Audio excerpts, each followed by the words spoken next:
Hello बच्चों, चलिए प्रश्न को देखते हैं। प्रश्न है, निम्न में से कौन से यौगिक OH माइनस आयन द्वारा नाभिक स्नेह प्रतिस्थापन पर रेशमिक मिश्रण देंगे।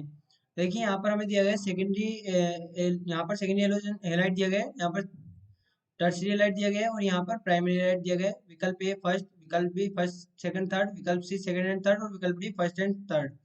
देखिए यहाँ पर बात करें प्रश्न की मुख्य अवधारणा की। मुख्य अवधारणा, तो यहाँ पर देखिए हमारे पास में जो अभिक्रिया में रेशमिक मिश्रण बनेगा वो मैक्सिमम यहाँ पर बनता है SN1 अभिक्रिया में। SN1 अभिक्रिया में, और SN1 अभिक्रिया में भी कार्बोकेटायन कार्बोकेटायन जितना अधिक स्थायी होगा, जितना अधिक स्थायी होगा,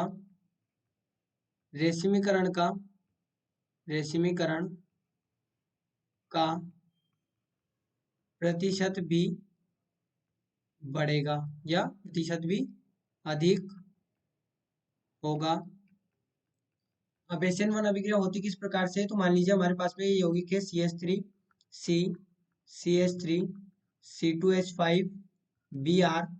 तो यहाँ पर मान लीजिए जब एक्वस NaOH की क्रिया करवाई गई तो यहाँ पर से पहले तो बनेगा कार्बोकेटायन CH3 C2H5 और प्लस, फिर उसके बाद यहाँ पर अटैक करेगा OH माइनस। अब देखिए जो OH माइनस है ये यहाँ से भी अटैक कर सकता है और ये यहाँ से भी अटैक कर सकता है। क्यों?